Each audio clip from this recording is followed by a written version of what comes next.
السلام علیکم بچوں، اٹینڈنس کے لیے ویڈیو کے ڈسکرپشن میں دیے ہوئے درس کوڈ کا استعمال کریں کہ جس کو آپ کے واٹس ایپ گروپ پہ بھیجے ہوئے اٹینڈنس فارم میں فل کرنا ہے۔ اپنے سوالات کے لیے ویڈیو کے کمنٹ باکس کا استعمال کریں۔ یاد رہے انہی دو طریقوں کو آپ کو ڈے 1 سے لے کے آخری دن تک فالو کرنا ہے۔ آئیے اب آج کے درس کی طرف چلتے ہیں۔ اعوذ باللہ من الشیطان اللعین الرجیم، بسم اللہ الرحمن الرحیم، الحمدللہ والصلاة والسلام علی رسول اللہ وآلہ آل اللہ لا سیما بقیت اللہ۔ وقال اللہ سبحانہ تبارک و تعالی وما ارسلناک الا رحمتا للعالمین۔ آج ہم اسی عنوان کے تحت کہ ماہ رحمت میں پیغام رحمت عالم انسانیت کے نام خدائے رحمان الرحیم نے اپنی اس کتاب رحمت کے ذریعے، قرآن مجید کے ذریعے اور اپنے نمائندوں، اپنے رسولوں، پیغمبروں، میسنجرز کے ذریعے جس پیغام کو بھیجا ہے، اس پیغام میں جز پیار، محبت، رحمت اور کچھ نظر نہیں آتا۔ شرط یہ ہے کہ ہم اس کو خود بھی احساس کریں اور دوسروں کو دعوت بھی دیں اور احساس کروائیں بھی۔ ہماری گزشتہ بحث یہ تھی کہ قرآن مجید میں جو آیات قرآنیہ ہیں وہ رحمت کی طرف پوری طریقے سے متوجہ کرا رہی ہیں کہ وہ خدائے رحمان الرحیم اس نے اپنے آپ کو کس طریقے سے پہچانوایا اور کس طریقے سے پیش کیا ہے۔ یہی وجہ ہے کہ اس نے اپنے نبیوں کو بھی جو تاکید کی اور جو سفارش کی ہے وہ رحمت اور رؤوفیت اور پیار، محبت، جیسا کہ رسول اکرم کے لیے قرآن مجید میں ارشاد ہو رہا ہے کہ ہم نے جز رحمت تم کو اور کچھ نہیں بنا کر کے بھیجا، وما ارسلناک الا رحمتا للعالمین، یعنی پوری دنیا کے لیے، پوری عالم کے لیے، بلکہ عالمین جتنے بھی جہان اور دنیا ہیں سب کے لیے ہم نے تم کو رحمت بنا کر کے بھیجا ہے۔ آج کے جو ہماری گفتگو ہے اپنے دوستوں کے ساتھ، اپنے جوانوں کے ساتھ یا اپنے تمام و ناظرین کے ساتھ، وہ یہ کہ خداوند عالم کی ذات میں رحمت بھی پائی جاتی ہے، پیار بھی پایا جاتا ہے، اور ساتھ ہی ساتھ قرآن مجید یہ کہہ رہا ہے کہ وہ سخت عذاب بھی دینے والا ہے اور اس کے غضب کی طرف بھی اشارہ ہو رہا ہے۔ تو کیا ان دونوں میں کوئی ٹکراؤ پایا جاتا ہے کہ ایک طرف خدا رحمان اور رحیم ہے اور دوسری طرف وہ قہار بھی ہے اور غضب کا بھی مظاہرہ کرتا ہے؟ تو کیا ان میں کوئی اپوزیشن صفت ہے، ایک دوسرے کی ضد ہیں؟ ان دونوں صفتوں کو جمع نہیں کیا جا سکتا، اور اگر جمع کیا جا سکتا ہے تو رحمت مقدم ہے، رحمت پہلے ہے خداوند عالم کی، یا خداوند عالم کا غضب اور اس کی ناراضگی اور اس کی قہاریت گویا مقدم ہے؟ اس بحث کو آج ہم کوشش کرتے ہیں۔ سب سے پہلے آپ کو پتہ ہے کہ دو ایسی صفتیں جو ایک دوسرے سے ٹکرائیں، بظاہر آپ کو ایسا لگتا ہے کہ یہ ایک دوسرے کے ساتھ ٹکرا رہی ہیں، لیکن دو متضاد صفتوں کا کسی ذات میں جمع ہونا اس ذات کی قدرت کی نشانی اور قدرت کی علامت بنتا ہے۔ بہت آپ نے سنا ہوگا کہ علی ابن ابی طالب علیہ السلام کی ذات مجمع صفات ازداد ہیں، یعنی ایک دوسرے کی وہ صفتیں جو عام طور سے ہم جیسے لوگوں میں جمع نہیں ہوتی، لیکن جو اللہ کے نمائندے ہیں، جو خود حجت خدا ہیں، ان میں ہیں۔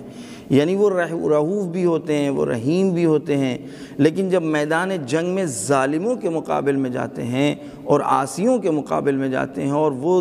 ایسے لوگ جو معاشرے اور سماج کو نقصان پہنچا رہے ہیں، جب ان کے مقابل میں جاتے ہیں تو وہی ذات جو رؤوف ہے، رحیم ہے، پیار و محبت سے لبریز ہے، لیکن ان ایسے لوگوں کے مقابل میں وہ سخت بن جاتے ہیں۔ لہذا علی ابن ابی طالب علیہ السلام کے لیے یہ ملتا ہے کہ جس وقت وہ مصلی عبادت پر جاتے تھے پوری طرح لرزتے تھے، آنکھوں سے آنسو جاری ہوتا تھا، لیکن جب میدان جنگ میں دشمن کے مقابل میں ہوتے تو وہ دشمن جو دشمن خدا تھا، وہ دشمن جو دشمن رسول اور بلکہ دشمن انسانیت تھا، تو وہاں کے اوپر آپ سختی کے ساتھ اس کا مقابلہ کرتے تھے۔ تو اب یہ چیز خداوند عالم کی ذات میں بنحو اکمل بہت ہی یعنی اعلیٰ درجے کی پائی جا رہی ہے کہ وہ رحیم بھی ہے، رحمان بھی ہے، رعوف بھی ہے، لیکن وہ لوگ کہ جو سماج کو نقصان پہنچانے والے ہیں اور اس کے اوپر ہٹ درمی کرتے ہیں، ان کے مقابل میں وہ سخت عذاب گویا کرنے والا ہے۔ دوسری بات کہتے ہیں کہ آپ یہ بتائیں کہ اگر انسان میں صرف پیار و محبت کا جذبہ ہو لیکن غضب کا نہ ہو، غصے کا نہ ہو، تو یہ اس کا نقص پایا جائے گا، یعنی وہ ذات میں کمی پائی جا رہی ہے۔ صرف پیار کا جذبہ ہے، محبت کا جذبہ ہے، لیکن قہاریت کا نہیں ہے، غضب کا نہیں ہے، غصے کا نہیں ہے، اس کا مطلب یہ ذات ناقص ہے۔ کیوں؟ اس لیے کہ جس طریقے سے ایک انسان کے کمال کے لیے گویا جس طریقے پیار اور محبت و عطوفت ضروری ہے، اسی صورت سے اس کے لیے غضب اور غصہ بھی ہے۔ فقط غضب اور غصہ کہاں، یہ اہم ہے۔ لہذا وہ خداوند عالم کے جس نے اس انسان کو اس طریقے کی فطرت دے کر کے گویا خلق کیا ہے کہ مناسب مواقع کے اوپر وہ محبت کا مظاہرہ کرے، لیکن وہ مواقع اور وہ موارد کہ جہاں پر پیار اور محبت انسانیت کے خلاف ہے، یعنی ظالم سے محبت کیا معنی رکھتا ہے۔ لہذا یہاں پر غضب غصے کا ہونا عین کمال کی دلیل ہے۔ تو خداوند عالم کی ذات میں بھی یہ چیز اعلیٰ درجے کی پائی جاتی ہے، یعنی جن لوگوں کے ساتھ اس کو رعوف ہونا چاہیے وہ رعوف، مہربان، رحیم ہے، لیکن دوسری جگہ جہاں وہ اپنے سخت غضب کا اعلان مظاہرہ کر رہا ہے وہ بھی ضروری ہے۔ ایک بات۔ دوسری، تربیت کے لیے ایک گھر کو اچھا بنانے کے لیے، ایک گویا شاگرد کو اچھا بنانے کے لیے ہمیشہ کہ پیار و محبت ہی لازم ہوتا ہے، بلکہ پیار و محبت ہی کی دلیل ہے کہ جس وقت بچہ اور وہ شاگرد اپنی ذمہ داریوں کو اچھی طرح انجام نہیں دیتا، باوجود اس کے کہ اس کو مستقل سمجھایا جا رہا ہے، تو کہیں نہ کہیں استاد اور اس کا معلم اس کے ساتھ سختی کا مظاہرہ کرتا ہے۔ یہ سختی عین محبت ہے، کیونکہ وہ بچہ ممکن ہے ناآشنا ہو اپنے فیوچر سے، اپنے مستقبل سے۔ تو اسی چیز کو آپ خداوند عالم کی ذات میں لے کر کے آئیے کہ خداوند عالم کہ جہاں پر اس کو گویا پیار و محبت اور رحمانیت اور رحیمیت کا مظاہرہ کرنا ہے، اعلان کرنا ہے، وہ کر رہا ہے، وہ رحمت مطلقہ کا مالک ہے۔ لیکن وہ کچھ ایسے موارد ہیں کہ جہاں اللہ کا غضب کائنات اور سماج میں انسانوں کے کمال تک پہنچنے کے لیے، ترقی پانے کے لیے، سعادت پانے کے لیے ضروری ہے۔ تیسری بات یہ ہے کہ ہم اس نظام کائنات میں، اس یونیورسل میں، اس دنیا میں کسی بھی چیز کو جزئی طور کے اوپر ہم اس پر نگاہ نہیں ڈال سکتے، بلکہ پورے نظام کے اوپر کلی جب ہم نگاہ ڈالیں گے تو اس کا غضب بھی عین رحمت کہلائے گا۔ جیسا کہ میں نے مثال دی ہے، ممکن ہے کسی اس شخص کے لیے کہ جس کو عذاب میں مبتلا کیا جا رہا ہے وہ اس کے لیے شر ہو، اس کے لیے وہ خیر نہ ہو، لیکن اگر ظالموں کے ساتھ غضب کے ساتھ مظاہرہ نہ کیا جائے، اس کو سزا نہ دی جائے اور اس کو جو ہے گویا پنشمنٹ نہ ہو، تو وہ افراد کہ جو لوگ اسی سماج اور معاشرے میں امن اور صلح و آشتی کے ذریعے سے کسی کمال تک پہنچنا چاہتے ہیں، ان کے راستوں میں تو رکاوٹ یہ لوگ ایجاد کر رہے ہیں کہ جو لوگ ظلم کرنے والے لوگ ہیں۔ تو اب پورے سماج کو اگر دیکھا جائے تو اگر ایک سماج کو حسین بنانا ہے، خوبصورت بنانا ہے اور اس میں آشتی، صلح، امن و امان ضروری ہے، تو پھر وہ لوگ کہ جو اس نظام کو، اس کائنات کو، ایک سسٹم کو نقصان پہنچانا چاہتے ہیں، اب بتائیے اس کو سزا دینا ضروری ہے کہ نہیں؟ عین فطرت کے مطابق ہے۔ آج دنیا کے نظاموں کے اوپر آپ نگاہ ڈالیں، کون سا نظام ہے دنیا کا کہ جس میں پنشمنٹ نہ ہو، جس میں سزا نہ ہو، جس میں ادب نہ کیا جائے ان غلط لوگوں کو کہ جو معاشرے اور انسانیت کو نقصان پہنچانا چاہتے ہیں۔ ایک اور بات بہت ضروری ہے، بعض اوقات خداوند عالم کی طرف سے کچھ لوگوں کو تنبیہ کے خاطر، آگاہی کے خاطر ان کے ساتھ غضب کا مظاہرہ کیا جاتا ہے۔ بالکل مثال کے طور کے اوپر جس ٹائم باپ اپنے بچے کی غلطی کے اوپر ڈانٹتا ہے، ڈپٹتا ہے، تو اس کی محبت کی خاطر ہے تاکہ وہ متوجہ ہو جائے، آج جو تم نے یہ خطا کیے کل نہ کرنے پاؤ۔ روایتوں میں آیا ہے اگر کوئی انسان پے در پے غلطیاں کر رہا ہو، گناہ کر رہا ہو، عصیان کر رہا ہو، لیکن اس کو ظاہری طور پر ترقی پہ ترقی ملتی چلی جا رہی ہے، تو روایتوں میں آیا ہے کہ خداوند عالم ایسے شخص سے اس نے منہ پھیر لیا ہے، اس کی عنایتیں اس کی طرف سے ہٹ چکی ہیں، خداوند عالم کی توجہات سے وہ دور ہو چکا ہے۔ کیوں؟ اس لیے کہ اب وہ اپنے اس گناہوں کی بنا کے اوپر اور اس اپنے ضدی پن کی بنا کے اوپر اور اپنے ظلم کی بنا کے اوپر خداوند عالم کی نگاہوں سے گر چکا ہے، لہذا خداوند عالم اس کو دنیاوی ترقی پہ ترقی دے رہا ہے تاکہ وہ بھول جائے اپنے آپ کو۔ لیکن کچھ ایسے بھی لوگ ہیں کہ جو بہت مومن ہیں، اچھے کام کرتے ہیں، کبھی ان سے کوئی غلطی ہو گئی، ادھر ان سے غلطی سرزد ہوئی، ادھر وہ کسی نہ کسی مصیبت میں مبتلا ہو جاتے ہیں، کسی نہ کسی مسئلے میں گرفتار ہو جاتے ہیں، تو روایتوں حدیثوں کی زبانی میں یہ خداوند عالم کی طرف سے آگاہی ہے، تنبیہ ہے۔ اس کو سورہ سجدہ میں کہتے ہیں یہ عذاب ادنا ہے، یہ چھوٹا سا عذاب ہے، ڈانٹ ہے، ڈپٹ ہے خداوند عالم کی جانب سے، تاکہ وہ جو غفلت کی بنا پر اس سے یہ کام سرزد ہوا ہے وہ سرزد نہ ہونے پائے۔ بس اب تک کا خلاصہ یہ ہوا کہ غضب خداوند عالم کا اس کے کمال کی دلیل ہے، فقط شرط یہ ہے کہ اس کا غضب کہاں پر ہے، اس کو ہمیں غور کرنا ہوگا۔ ہم نے مثال دی کہ جس طریقے سے ایک استاد ایک باپ ڈانٹتا ہے، غضب کرتا ہے، ناراض ہوتا ہے، یہ اس بچے کی ترقی اور کامیابی کے لیے ہے۔ دوسری وجہ ریزن یہ بتایا کہ جو غلط لوگ ہیں، جو لوگوں کو ستا رہے ہیں، پریشان کر رہے ہیں، ان کو گویا سزا دینا اور ان کے ساتھ غضب کا مظاہرہ کرنا عین کمال ہے، اس لیے کہ پورے نظام کو وہ نقصان پہنچا رہے ہیں۔ لہٰذا اگر نظام کو حسین بنانا ہے اور حسین باقی رکھنا ہے اور خوبصورت باقی رکھنا ہے تاکہ لوگ اس میں کامیابی حاصل کر سکیں اور سعادت حاصل کر سکیں، تو غلط لوگوں کو سزا دینا بہت ضروری ہے۔ تیسری اور چوتھی بات اسی مرحلے میں یہ ہے کہ خداوند عالم باوجود اس کے کہ غضب بھی کرتا ہے اور اپنے غضب کا اظہار بھی کر رہا ہے، سخت اپنے عذاب کا بھی اعلان کر رہا ہے، وہ لوگ کہ جو صحیح راستہ اپناتے نہیں ہیں جبکہ وہ سمجھ چکے ہیں، اس کے باوجود اس کی رحمت مقدم ہے اس کے غضب کے اوپر۔ ہم نے دیکھا یعنی وہ اتنا توبہ کا موقع دے رہا ہے، وہ اس طریقے سے آگاہ کر رہا ہے۔ کل بھی ظاہر ہے یہ آیہ کریمہ آئی تھی کہ خداوند عالم اعلان کر رہا ہے انہی عاصیوں سے، انہی گناہ گاروں سے کہ لا تقنطوا من رحمت اللہ، لا تقنطوا من روح اللہ، اللہ کی رحمت سے تم نا امید نہ ہو۔ لہذا آئیے ہم دیکھیں ان موارد کے اوپر نگاہ ڈالیں کہ جن موارد میں خداوند عالم کی رحمت مقدم ہے اس کے غضب کے اوپر، باوجود اس کے کہ غضب عین رحمت ہے، اما اس شخص کے لیے کہ جس کو عذاب مل رہا ہے، جس کو سزا مل رہی ہے، ممکن ہے وہ اپنے لیے رحمت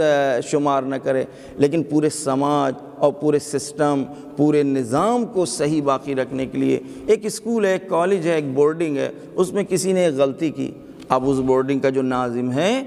جو اس اسکول کا ناظم ہے، جو اس کا مینیجر اور مدیر ہے، اگر اس شخص اس بچے کو چھوڑ دے، کوئی سزا نہ دے، تو انصاف سے بتائیں ممکن ہے وہ بچہ خوش ہو جائے، لیکن اس سسٹم کے لیے، اس اسکول کے لیے، اس بورڈنگ، اس باڈی کے لیے کیا یہ رحمت کہا جائے گا؟ کیا اس کو پیار کہا جائے گا؟ کیا اس کو محبت کہا جائے گا؟ ہرگز نہیں۔ کوئی صاحب عقل اس بات کو نہیں مانے گا کہ آپ نے ایک خطا کار کو چھوڑ دیا اور اس کے ساتھ پیار کا مظاہرہ کیا، گویا آپ نے سسٹم کے ساتھ ناانصافی کی ہے، اس بورڈنگ کے ساتھ، اس اسکول کے ساتھ، اس کالج کے ساتھ۔ لذا خداوند عالم اسی صورت سے وہ افراد کہ جو سماج کو اور انسانیت کو نقصان پہنچانا چاہتے ہیں اور پہنچاتے ہیں، ان کو وارننگ دے رہا ہے کہ دیکھو تمہارے لیے سخت عذاب ہے اور شدید عذاب ہے۔ لیکن میں نے عرض کیا کہ روایتوں میں ہم کو ایسے جملے ملتے ہیں، قرآنی آیات میں اس طریقے سے اشارے ملتے ہیں کہ جس سے پتہ لگتا ہے کہ خداوند عالم کی رحمت مقدم ہے۔ آئیے دیکھیں کہ دعاؤں کے جملے ہیں، یا من زادت رحمتہ علی غضبہ،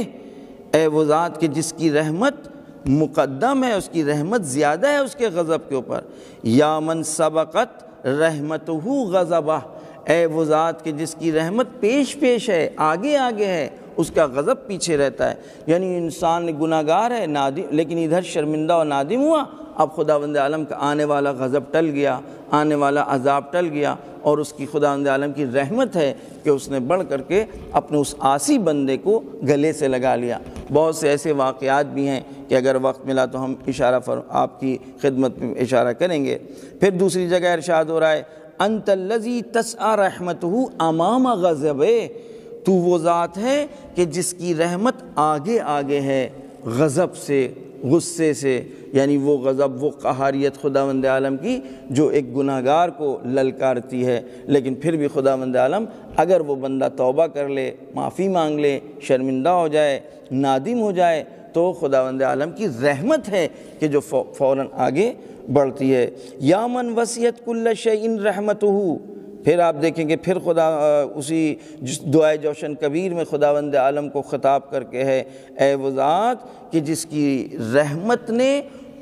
ہر چیز کا احاطہ کر لیا ہے، ہر چیز کو گھیر لیا ہے۔ اس کا کیا مطلب ہوا؟ اس کا مطلب یہ ہوا کہ خداوند عالم کی رحمت ہر چیز کے اوپر مقدم ہے۔ خداوند عالم کی رحمت ہے اس کی جانب سے معاف کرنا، اس کی جانب سے جو معاف کرنا ہے، اس کی جانب سے جو بخشش ہے، یہ خود سبب بن رہی ہے کہ خداوند عالم کی رحمت مقدم ہے اس کے غضب کے اوپر۔ اب آئیے ہم کچھ مثال دینا چاہتے ہیں۔ سب سے پہلے ایک بیچ میں بات آ گئی ہے جو اس سے پہلے گفتگو گزری تھی، اس کی مثال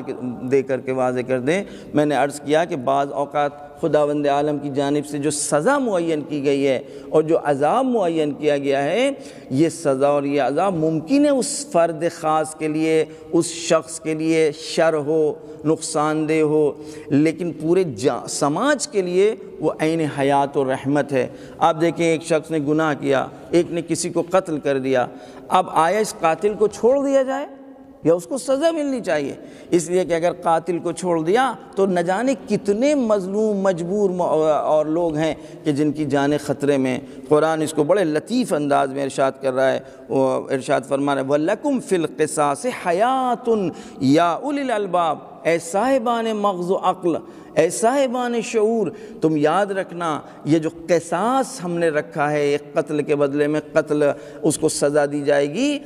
سزائے موت کا اعلان ہے شریعت کی طرف سے، بلکہ فطرت انسانی بھی اسی چیز کی طرف انسان کو متوجہ کر رہی ہے۔ کہتے ہیں اس میں حیات ہے، علماء بیان کرتے ہیں یہ حیات معاشرے کی ہے، یہ حیات انسانیت کی ہے، یہ حیات نظام کی ہے، نظام بشری کی ہے۔ اگر آپ نے ایک قاتل کو چھوڑ دیا اور وہ اسی صورت سے قتل کرتا رہا اور کہا نہیں اگر ہم اس کو سزا دیں گے تو یہ رحمت کے خلاف ہے اور یہ پیار کے خلاف ہے اور یہ انسانیت کے خلاف ہے، جیسا کہ بڑے سجے نعرے آپ کو مغربی دنیا سے ملتے ہیں کہ یہ اسلام میں اس طریقے کی سزائیں انسانیت کے خلاف ہیں، تو آپ یہ دیکھ لیجئے کہ اگر اس طریقے سے چھوڑ دیا جائے ایک قاتل کو، ایک گناہگار کو، ایک مجرم کو، تو جرم بڑھے گا سماج میں کہ گھٹے گا؟ لہذا یہ آیت کریمہ اس چیز کی طرف اشارہ کر رہی ہے۔ اب آئیے ہم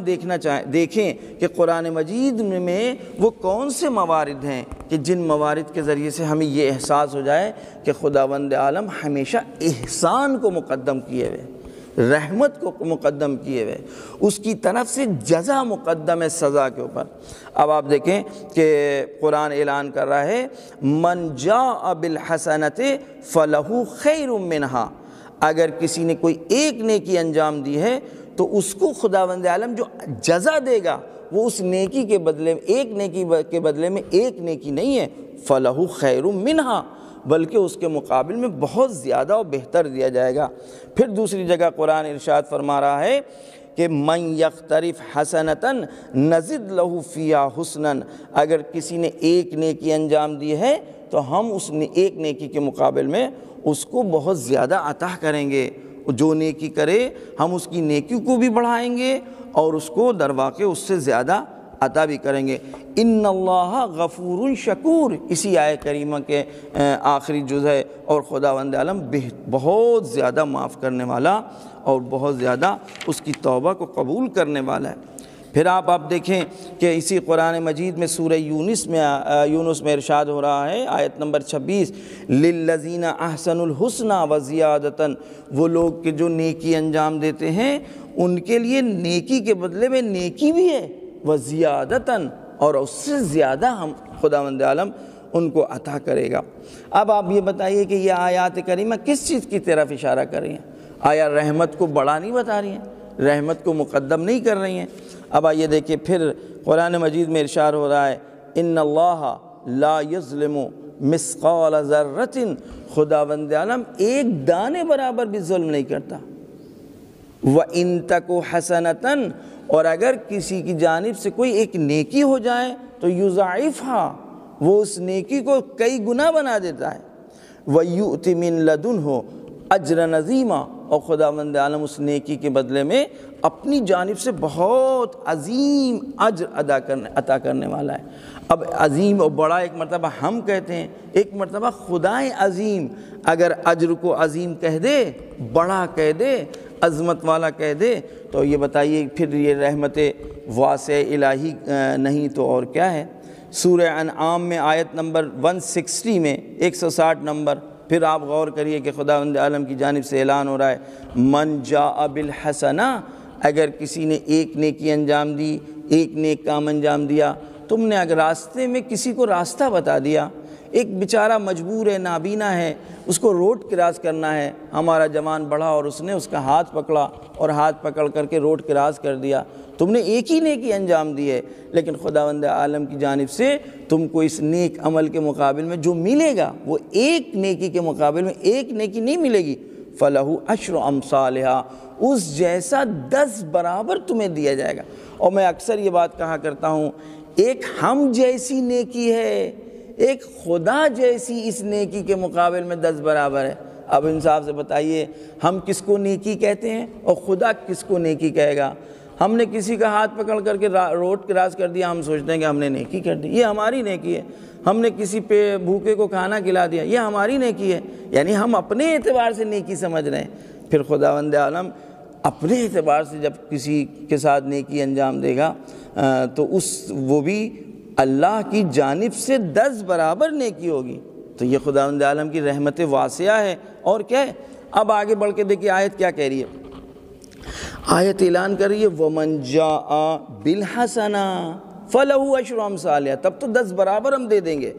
وَمَنْ جَاءَ بِالسَّيِّئَةِ، لیکن اگر کسی سے کوئی برائی سرزد ہو گئی، کوئی غلط کام سرزد ہو گیا، جھوٹ بول دیا، اور اس کے بعد البتہ نادم بھی ہو جائے، فَلَا يُجْزَى إِلَّا مِثْلَهَا، تو خداوند عالم کی جانب سے اس ایک برائی کے مقابل میں ایک ہی سزا ملے گی۔ عجیب! بس آپ دیکھیں کہ غضب کہاں ہے اور رحمت کہاں ہے، بخشش اور عفو کہاں ہے، اور خدا کی جانب سے عذاب کا درجہ کہاں کے اوپر ہے۔ وَهُمْ لَا يُظْلَمُونَ، پھر خداوند عالم ایک عجیب لطیف نکتے کی طرف بھی اشارہ کر رہا ہے۔ یاد رکھنا، اب اگر خدا کی جانب سے اس کے باوجود کسی کو سزا دی جائے تو یہ نہ محسوس کرے کہ اس کے اوپر ظلم ہو رہا ہے۔ وَهُمْ لَا يُظْلَمُونَ، اس لیے کہ اس نے تو اس طریقے سے کہ تمہارے ساتھ کیا کہ تمہاری ایک نیکی کے برابر میں تم کو 10 نیکیاں دے رہا ہے، تمہاری ایک برائی کے مقابل میں صرف ایک تم کو سزا دی جائے گی، اور اس کے بعد بھی تم یہ محسوس کرو کہ خدا کی جانب سے یہ عذاب اور یہ سزا جو ہے یہ غلط ہے اور یہ ناانصافی ہے، اور ہم کہیں کہ اسلام نے جو اور شریعت محمدی نے یہ جو سزائیں معین کی ہیں، یہ سزائیں ہم کہیں یہ انسانیت کے خلاف ہیں، ہرگز نہیں۔ فَهُمْ لَا يُظْلَمُونَ، ان کے اوپر ظلم نہیں ہوا ہے۔ البتہ تمہیں غور کرنا ہوگا، خوض کرنا ہوگا کہ یہ اس جرم کی سزا جو دی جا رہی ہے، یا اس جرم کی سزا جو معین کی گئی ہے، اس سزا کے معین کرنے سے سماج کتنا پاک ہوگا، معاشرے میں کس طریقے سے امنیت قائم ہوگی۔ اب آپ آ کر کے دیکھیں خداوند عالم دوسری جگہ، یعنی روایات میں ہم کو ملتا ہے کہ اگر انسان چھوٹے چھوٹے گناہ کر رہا ہے تو خداوند عالم ان چھوٹے گناہوں کو اس کی گویا اگر خداوند اسی بندے نے ان گناہوں کو کرنے کے مقابل میں اپنے آپ کو وہ بڑے گناہوں سے تو بچا رہا ہے، گناہ کبیرہ سے بچا رہا ہے، لیکن بہرحال گناہان صغیرہ میں مبتلا ہوا جاتا ہے۔ کہتے ہیں خداوند عالم اس کی اس ادا کی بنا پر کہ وہ اپنے آپ کو بڑے گناہوں سے بچاتا ہے، اس کے چھوٹے گناہ معاف کر دیتا ہے۔ پھر نامہ اعمال میں نہیں ہوں گے کہ تم نے یہ چھوٹے گناہ بھی انجام دیے ہیں۔ تو یہ خداوند عالم کی رحمتی تو ہے، اور اس کے علاوہ کیا ہے؟ اس کے بعد کہتے ہیں کہ خداوند عالم کی جانب سے ملائکہ اولیاء خدا اس گناہ گاروں کے لیے جو اپنے گناہوں پر نادم اور شرمندہ ہیں استغفار کرتے ہیں۔ اللہ کی بارگاہ میں بہت سی مثالیں ہیں، خداوند عالم نے اپنے اولیاء کو ولی قرار، واسطہ قرار دیا ہے۔ جناب یعقوب کے فرزند کہ جن سے خطا سرزد ہوئی تھی جناب یوسف کے سلسلے میں، اور جب وہ نادم و شرمندہ ہوئے تو وہ آ کر اپنے باپ سے کیا کہتے ہیں؟ یا ابانا استغفر لنا، اے میرے بابا جان ہم لوگوں کے لیے استغفار کیجئے، اللہ کی بارگاہ میں ہمارے لیے آپ توبہ اللہ کی بارگاہ میں ہماری جانب سے واسطہ قرار دیجئے کہ خدا ہم کو معاف کر دے اور میری توبہ قبول ہو جائے۔ رسول خدا کی خدمت میں لوگ آ کر کے کہتے تھے یہ اللہ کے نبی ہم سے گناہ سرزد ہوا ہے، ہم شرمندہ و نادم ہیں، آپ اللہ کی بارگاہ میں ہمارے لیے گویا استغفار کیجئے تاکہ خدا میری اس استغفار کو قبول کر لے۔ ہمارا کہنے کا مطلب اپنے جوانوں اپنے بچوں سے یہ ہے کہ یہ وہ موارد ہیں جس سے یہ پتہ لگتا ہے کہ خداوند عالم کی رحمت مقدم ہے، تبھی تو اس نے لوگوں کو معین کیا ہے۔ میں مثال دوں، ایک باپ ہے جس نے اپنے گھر کو بہتر بنانے کے لیے کچھ اصول معین کیے ہیں اور کہا ہے کہ اگر اس اصول کی کوئی اگر پابندی نہیں کرے گا تو اس کو پنشمنٹ ہوگا، اس کو سزا دی جائے گی، اس کو ادب کیا جائے گا۔ اب ایک بچہ اس سے جانے انجانے میں کوئی غلطی ہو گئی، باپ نے اپنے اصول کی خاطر اپنی جگہ وہ معین ہے، لیکن اس نے اپنی زوجہ یعنی اسی بچوں کی ماں سے کہا کہ دیکھو تم واسطہ بن جانا اور اس کو لے کر کے میرے ساتھ سامنے آ جانا اور کہنا کہ اب یہ کہہ رہا ہے کہ اب ہم سے غلطی ہو گئی ہے، دوبارہ غلطی نہیں ہوگی۔ یہ بتائیے کہ یہ جو باپ کی طرف سے بنائے ہوئے اصول تھے، لیکن ساتھ ہی ساتھ باپ نے اپنی اس بچوں کی ماں کو واسطہ بنوا دیا کہ دیکھو تم ان کو لے کر کے آ جانا تاکہ اصول بھی پائمال نہ ہوں اور اس کو ہم معاف بھی کر دیں۔ اور ادھر ماں بچے کا ہاتھ پکڑ کے آئی، جو اکثر ہم لوگوں کے گھروں میں ہوتا ہے کہ بھئی یہ شرمندہ ہیں اور اب ان سے غلطی نہیں ہوگی اور اب آپ ان کو معاف کر دیجئے اور اس کے بعد تکرار نہیں ہوگی۔ خداوند عالم کی جانب سے اس کے رسول اور وہ جو پیغمبر ہیں اور وہ جو ائمہ ہیں، وہ جو اولیاء خدا ہیں، یہ واسطہ ہیں تاکہ گناہ گار بندے اگر نادم ہو جائیں تو اللہ کی بارگاہ میں ان کے ذریعے سے اللہ سے توبہ قبول کریں، توبہ ان کی قبول ہوگی۔ حتیٰ کہ روایتوں میں آیا ہے اپنے ماں باپ کی قبروں پر جاؤ اور جانے کے بعد اپنے ماں باپ کے لیے استغفار کرو اور ماں باپ کو وسیلہ بناؤ کہ اللہ تمہیں معاف کر دے۔ خداوند عالم تمہارے ماں باپ کے ذریعے سے تمہاری توبہ کو قبول کرے گا۔ ایک بہت لطیف نکتہ اسی بات کو مکمل کرنے کے لیے، آپ نے سنا ہوگا کہ یہ منکر و نکیر ہیں، دو اللہ کی جانب سے فرشتے ہیں ہمارے لیے معین کیے گئے ہیں۔ یہ دو فرشتے ہمارے تمام اعمال لکھتے ہیں۔ روایات میں آیا یہ جو دو فرشتے ہیں یہ اس میں سے ایک ہماری برائیوں کو لکھتا ہے، ایک ہمارے نیکیوں کو لکھتا ہے۔ روایات میں آیا ہے کہ نیکیاں لکھنے والے کو حکم ہے کہ فوراً لکھ کر کے ثبت کر دو، مہر لگا دو، لیکن جو برائیاں لکھنے والا فرشتہ ہے اس سے کہا گیا ہے کہ نہیں، اس کو مہلت دو، ممکن ہے اس نے ابھی سرزد سے گناہ تو ہوا ہے لیکن یہ توبہ کر لے، لہٰذا تم کو اس کو انتظار کرنا ہوگا۔ اگر اس نے توبہ نہیں کی تب تو تم ثبت کر لینا، لیکن اگر اس نے توبہ کر لی تو تمہیں حق نہیں ہے۔ اس کے بعد ایک اور روایت میں لطیف پہلو ہے، جو نیکیاں لکھنے والا فرشتہ ہے وہ نہیں بدلتا، جو برائی لکھنے والا فرشتہ ہے وہ بدلتا رہتا ہے۔ عجیب انداز ہے خداوند عالم کی رحمت کا، یعنی وہ اگر ہمارے گناہ معاف کر دیے جائیں خداوند عالم کی جانب سے کہ جب اگر ہم توبہ کر لیں تو فرشتہ بھی گواہ باقی نہ رہے، جب کوئی نیا فرشتہ آئے ہماری برائی لکھنے والا، اس کو ہمارے پرانے نام اعمال کے بارے میں خبر ہی نہ ہو، پرانے کھاتے کے بارے میں خبر ہی نہ ہو۔ یہ خداوند عالم کی رحمت مقدم ہے اس کے غضب کے اوپر۔ اس کے علاوہ اور کیسے تعبیر کر سکتے ہیں کہ خداوند عالم نے نیکیوں کے فرشتوں کو نہیں بدلا لیکن برائیوں کے فرشتوں کو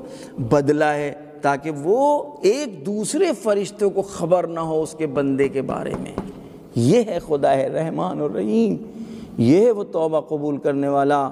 یہ وہ ہے کہ جس کی جانب سے اگر سزا بھی ملے گی تو یہ سزا سماج اور معاشرے کے لیے عین رحمت، عین پیار و محبت ہے، کیونکہ وہ سب کا خالق ہے۔ ایک باپ جب اپنے گھر کو، چھوٹے سے گھر کو نظم دینا چاہتا ہے اور امن و امان کی فضا برقرار کرنا چاہتا ہے تو اصول اور قوانین معین کرتا ہے۔ اگر کسی سے کوئی غلط کام ہوا ہے تو اس کو سزا دیتا ہے، اور یہ سزا اس بچے کے لیے بھی عین کرم ہوتا ہے اور اس پورے گھر کے نظام کے لیے بھی عین پیار و محبت ہوتا ہے۔ اسی کے اعتبار سے خداوند عالم نے اپنے آپ کو قہار بھی کہا ہے اور اپنی جانب سے عذاب کا اعلان بھی کیا ان لوگوں کے لیے جو سماج کے درمیان میں رہ کر سماج کو برباد کرنا چاہتے ہیں اور نقصان پہنچانا چاہتے ہیں۔ اللہ کی بارگاہ میں دعا ہے کہ پروردگار ہم سب کو توفیق دے کہ خدا کی رحمت کو محسوس کریں، اور خدا نے اپنے اور ہمارے درمیان